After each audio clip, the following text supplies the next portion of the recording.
아침엔 세계 시간입니다. 오늘은 일본 동북부를 강타한 동일본 대지진이 일어난 지 꼭 10년이 되는 날입니다. 15,000여 명이 목숨을 잃었고 2,500여 명이 실종됐습니다. 최악의 참사가 핥히고 간 상처의 흔적은 10년이 지난 지금도 여전히 남아 있습니다.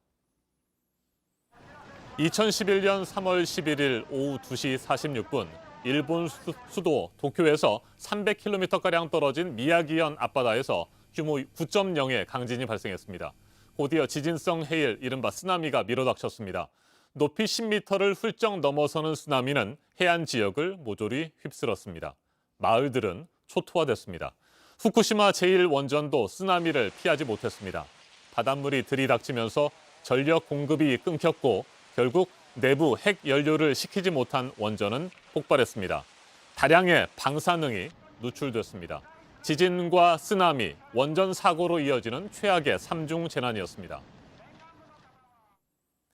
피해 지역 주민들의 악몽은 10년이 지난 지금도 끝나지 않고 있습니다. 후쿠시마 현에는 여전히 연간 방사선 피폭량이 기준치를 넘어서면서 사람이 살 수 없는 이른바 귀한 곤란구역이 남아 있습니다.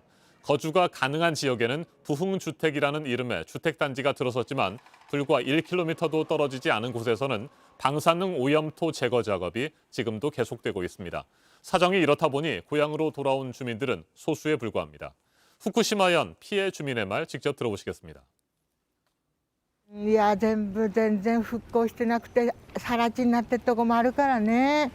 だから見てもらうしたって別に何にも福島県は見るとこもないしね。本当です。帰ってくる人も少ないしね。 일본 정부는 도쿄올림픽을 통해 대지진으로부터의 부흥을 꾀하고 있습니다. 성화봉송 출발지도 후쿠시마현으로 정했습니다.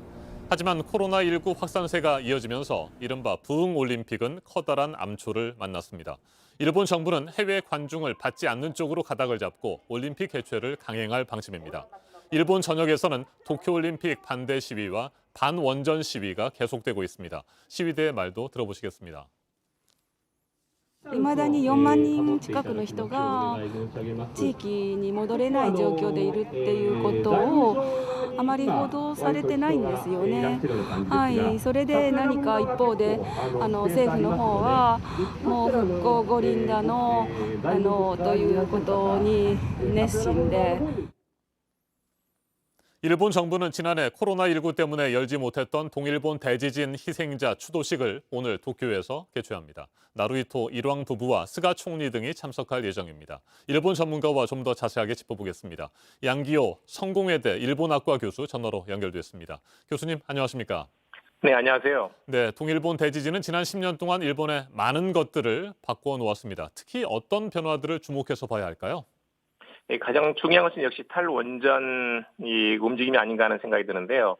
여러 가지 이제 큰 피해가 있었지만 가장 큰 것은 역시 후쿠시마 원전이 폭발하면서 거기에 발생한 방사능 오염입니다.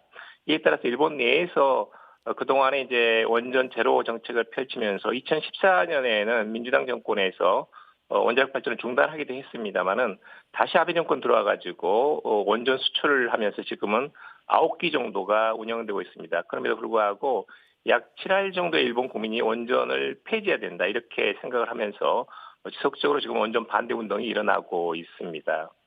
네, 많은 과제도 남겼습니다. 우리나라를 포함해 주변국들과 갈등을 빚고 있는 것이 바로 후쿠시마 방사능 오염수 문제입니다. 스가 정권은 이 오염수를 바다로 흘려보내겠다 이런 방침을 세운 것 같은데 이건 어떻게 보십니까?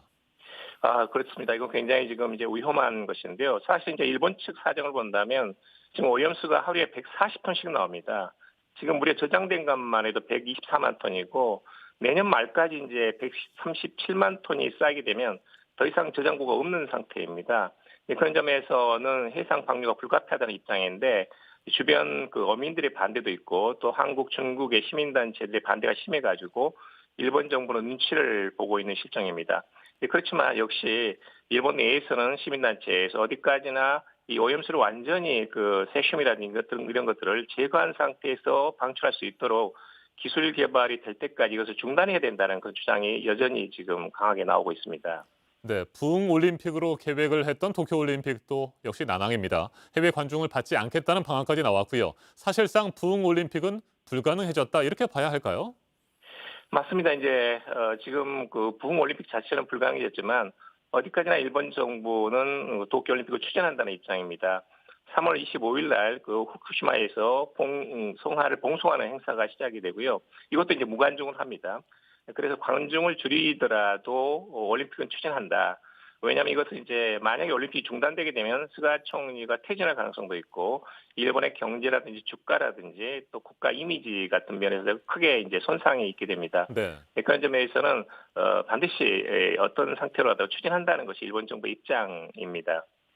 알겠습니다. 여기까지 듣겠습니다. 양기호 성공회대 일본학과 교수였습니다. 동일본 대지진 당시 일본 총리였던 간 나오토 중의원 의원은 최근 JTBC와의 인터뷰에서 후쿠시마의 참사는 결국 지진과 쓰나미가 아닌 인재였다고 말했습니다. 도쿄전력은 지금도 의도적으로 정보를 은폐하고 있다며 후쿠시마가 통제되고 있다는 아베 전 총리의 말 역시 올림픽 유치를 위한 거짓말이었다고 주장했습니다. 10년이 지났지만 여전히 악몽 속에 살고 있는 피해 지역 주민들은 도대체 누구를 위한 부흥 올림픽이냐고 되묻고 있습니다. 지금까지 아침엔 세계였습니다.